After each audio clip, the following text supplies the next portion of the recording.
तो अब मैं बात करता हूँ कि इनको सरकारी नौकरी मिलेगी कि नहीं मिलेगी। ये तीनों ग्रह इनको सरकारी नौकरी देने के लिए तथा लग्न का स्वामी पंचम में और पंचम का स्वामी नवम में, ये भी इनको एक सरकारी नौकरी और उच्च पद देने के लिए बिल्कुल लालायित। वो 6, 8 या 12 में बैठ जाता है तो उसकी महादशा यदि आ जाती है तो उस जातक को उस पीरियड में संघर्ष करना पड़ता है।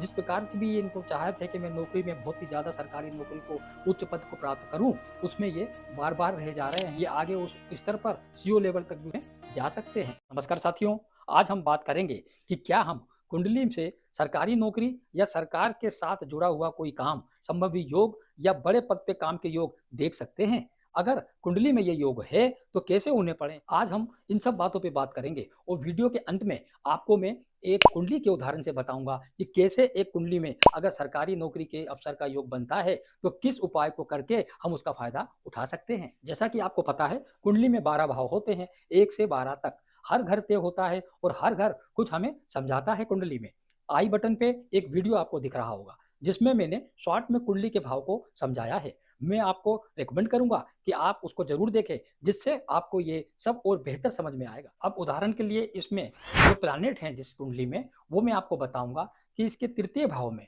यदि चंद्रमा है और पंचम भाव में मंगल है और यहाँ अष्टम भाव में शुक्र और गुरु हैं, नवम भाव में सूर्य हैं और दसम भाव में बुध तथा 11वें भाव में हम यहाँ पर यदि शनि को रखते हैं तो इस जातक की कुंडली किस प्रकार की होगी। अन्य ग्रहों को मैंने नहीं रखा है, जो कारक ग्रह हैं नौकरी के उनकी ही बात कर रहा हूँ। इसको मैं समझाने के लिए आपके समक्ष ये बता रहा हूँ। अब यदि आप देख रहे हैं कुंडली को तो अब आप निश्चित रूप से इस कुंडली को देखिएगा। इस कुंडली के अंदर जो चंद्रमा है थर्ड हाउस का, उसमें वो 3 नंबर में है, यानी इनकी मिथुन राशि हो गई। अब इसी प्रकार से जो लग्न है 1 नंबर, उसके स्वामी होते हैं मंगल, तो वो बैठे हैं पंचम भाव में।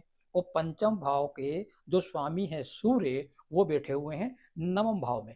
तो ये एक बहुत बड़ा योग है सरकारी नौकरी के लिए कि लग्न का स्वामी पंचम में और पंचम का स्वामी नवम में। यहाँ पे साथियों मैं बताना चाहूंगा कि सूर्य ग्रह जो है वो सबसे ज्यादा क्रियाशील होता है सरकारी नौकरी को दिलवाने में।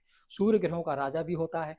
अब यहाँ पर सूर्य नवम भाव में आ गए हैं तथा पंचम भाव में मंगल हैं, और यहाँ पर इनकी कुंडली में आप विशेष रूप से देखिएगा तो अष्टम भाव में गुरु और शुक्र दोनों विराजमान हैं तथा दसम भाव जो मुख्यतः नौकरी और व्यापार का होता है उसके अंदर तो बुध विराजमान है तथा 11th हाउस में जो शनि ग्रह वहां पर विराजमान है।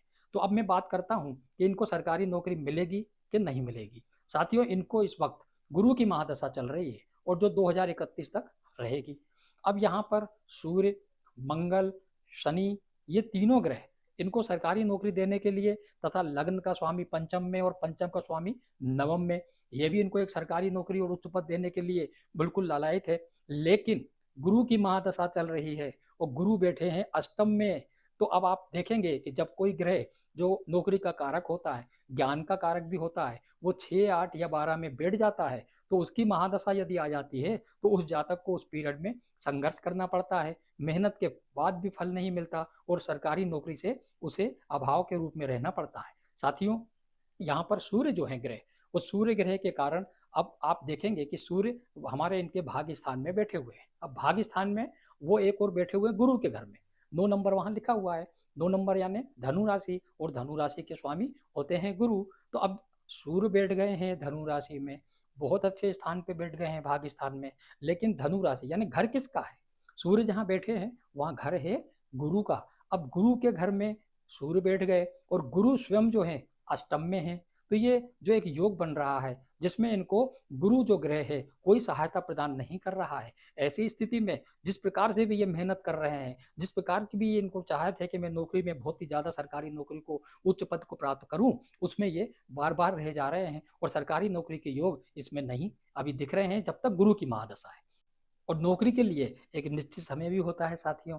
अब उस उम्र को पार करने के बाद यदि सरकारी नौकरी के लिए मैं प्रयास करूं तो वो उम्र का भी वहां पर बंधन होता है। तो ऐसी स्थिति में हम देख रहे हैं कि इसमें आप देखिएगा कि दसम भाव में जो दसम भाव के स्वामी हैं शनि, वो स्वयं इनकम के घर में बैठे हुए हैं। साथ ही इनके दसम भाव में बुध भी वहां विराजमान है। तो अब ऐसी स्थिति में क्या हो रहा है, बुध इनको सरकारी पद और बड़े प्रशासनिक पद को छोड़कर इनको मैनेजमेंट के क्षेत्र में या एमबीए के क्षेत्र में ले जाने के लिए कहेगा। और यदि इसमें ये मेहनत करते हैं तो ये एमबीए के माध्यम से, मैनेजमेंट के माध्यम से मेहनत करके एक बिल्कुल उच्च पद को ये प्राप्त कर लेंगे, लेकिन वो भी मल्टीनेशनल कंपनी में, सरकारी नौकरी में नहीं। और सरकारी नौकरी का यदि इनको भाग में इनको लेना है आगे अवसर आने पर, तो इनको अपनी, जब तक कि ये गुरु की महादशा है उसके बाद यदि पुनः प्रयास करेंगे, जब शनि की महादशा आएगी तो निश्चित रूप से ये प्रयास करेंगे तो इनको वहां पर सरकारी नौकरी का एक उच्च पद प्राप्त हो सकता है। नहीं तो अभी वर्तमान में बुध और शुक्र के कारण इनको मल्टीनेशनल कंपनी में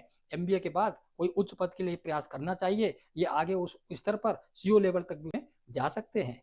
और इस आधार पर साथियों, अब आप स्वयं अपनी कुंडली का थोड़ा आकलन कीजिए तथा उसमें बताइए मुझे कमेंट्स करके कि आपके कुंडली में दसम भाव में कौन सा प्लैनेट बैठा हुआ है तथा किस राशि में है, और क्या आप सरकारी नौकरी कर रहे हैं या अभी नहीं कर रहे हैं। तो इन सब की जानकारी मुझे भेजें कमेंट्स में, मैं अवश्य आपको उसके बारे में बताऊंगा।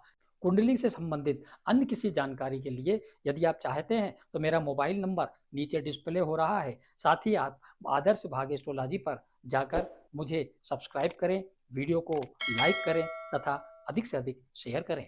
धन्यवाद साथियों। जय श्री सीताराम।